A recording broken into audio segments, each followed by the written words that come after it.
ကျွန်တော်တင်စီပြရကျွန်တော်ဒီမှာ pattern မထည့်ရသေးဘူးเนาะအဲ့တော့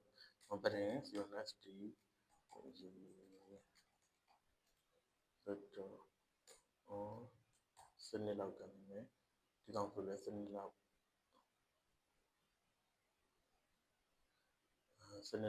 ထည့်လိုက်ပါမယ်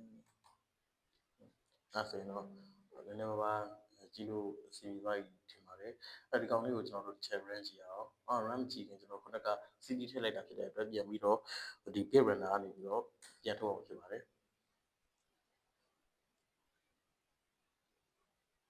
အဲ့တော့ဒီမှာခုကြံနေတယ်ပေါ့နော်အဲ့ block တွေကပြီးပေါ့ကျွန်တော်တို့ event တွေမထည့်ရသေးဘူးဆိုတော့ LOVRID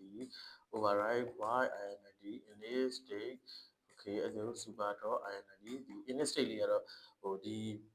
ကုတ်တင်အဆင့်ကိုကြည့်ရဖြစ်တဲ့အတွက်အထူးတလဲရှင်းပြပြမလို့လို့ထင်ပါတယ် block.add ဆိုပြီးတော့ကျွန်တော်တို့က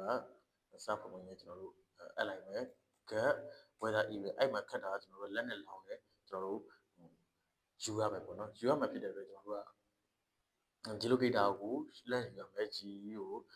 geolocator. ဒီ get current position လေးပဲခုရမယ် .then ဆိုပြီးတော့ကျွန်တော်တို့ကမလုပ်မယ်ဆိုတော့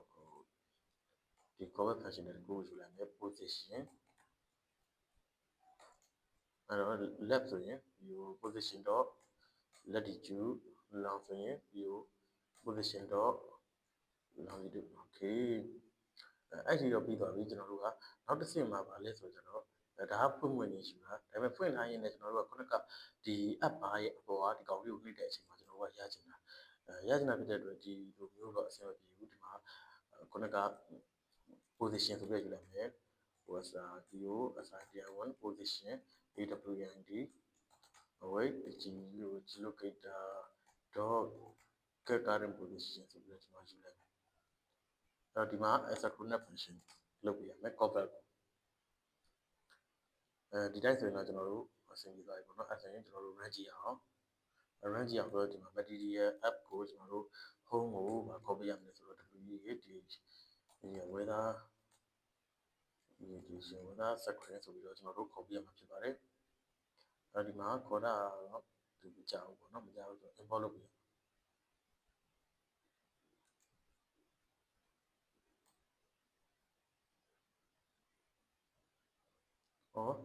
ကျွန်တော် home ကိုထည့်ရောဟိုကအမှားကြီးဖြစ်သွားတယ်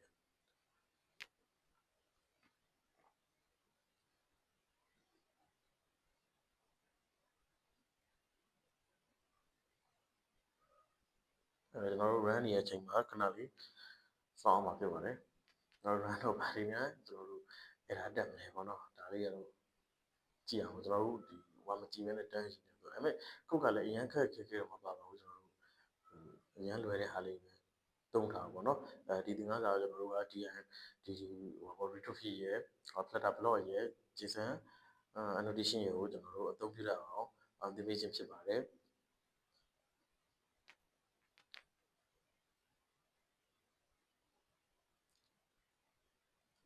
okay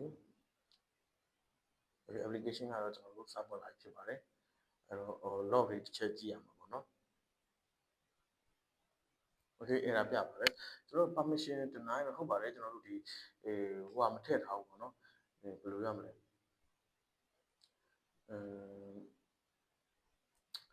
ဒီ Android ထဲမှာသွားပြီးတော့ကျွန်တော်တို့က permission ထည့်မထားလို့ဒါ error တက်တာဖြစ်ပါတယ်အဲ့တော့ Android ရဲ့ဒီဟိုပေါ့တော့ manifest ထဲမှာသွားပြီးတော့ကျွန်တော်တို့ဟွာလေးထည့်ရမှာဖြစ်ပါတယ်ဒီ geolocator အတွက်ပေါ့နော် geolocator အတွက်ဒီမှာပါပါတယ် Android ဆိုရင်ကျွန်တော်တို့ကတခု iOS အတွက်ဆိုရင်တစ်ခုပေါ့နော်ဒီမှာ background location ကိုကျွန်တော် background location တော့လောတယ်မထည့်တော့ပါဘူးကျွန်တော်တို့ကဒီထည့်ရင်လည်းထည့်လိုက်ပါရပါတယ်နော် foreground service ဒီမှာဒီ iOS အတွက်ဆိုရင်ဒီ info.ps ထဲမှာသွားပြီးတော့ကျွန်တော်တို့ဒါလေးထည့်ပြရမှာဖြစ်ပါတယ်ကျွန်တော် Android နဲ့ဆန်းနေဖြစ်တဲ့အတွက်ကျွန်တော် Android မှာသွားပြီးတော့ထည့်လိုက်မယ် Android app src main ဒီမှာသွားထည့်လိုက်မယ်ဒီမှာထည့်လိုက်မယ်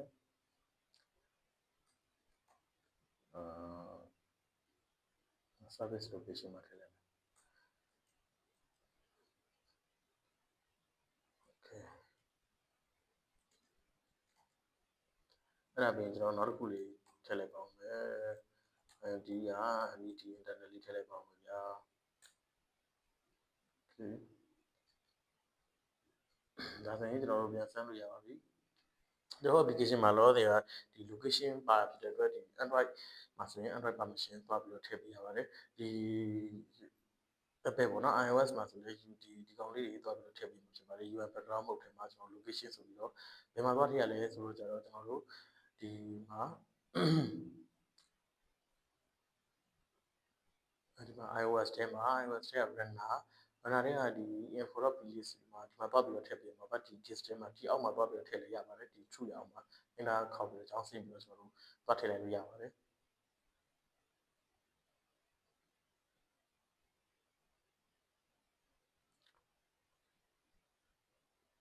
โอเคခုဆိုရင်တော့ application ကိုပြန်ဖွင့်ပြီးတော့ permission deny ပဲဖြစ်ဖြစ်နေတယ်เนาะ permission deny ပဲဖြစ်ဖြစ်နေတာဆိုတော့ကျွန်တော်အဲ့ဒီဟိုပါက permission handler ကျွန်တော်မထည့်လိုက်တာကို permission handler တော့မထည့်တော့ဘူးကျွန်တော်တို့အဲ့ weather app လေးကိုကျွန်တော်ဖိလိုက်မယ်ဖိပြီးတော့ဒီထဲမှာတွားပြီးတော့ဖွင့်ပေးလိုက်တော့ပုံမှန်တိုင်းကကျွန်တော် permission handler နဲ့ဆိုရင်ဒီကနေပြီးတော့ဖွင့်ပေးရမှာပေါ့နော် love all time ပဲလုပ်ပေးလိုက်မယ်လုပ်ပေးပြီးတော့ကျွန်တော်တို့ဒါလေးကိုပြန်ပြီးတော့ပြန်ရချင်မှာဖြစ်ပါတယ်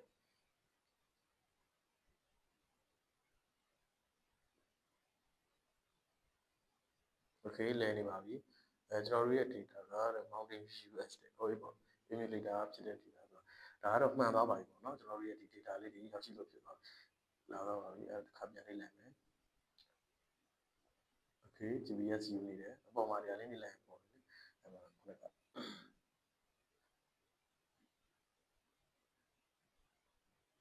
okay ဒီသင်ခန်းစာလေးကတော့လောက်ပါပဲခင်ဗျာ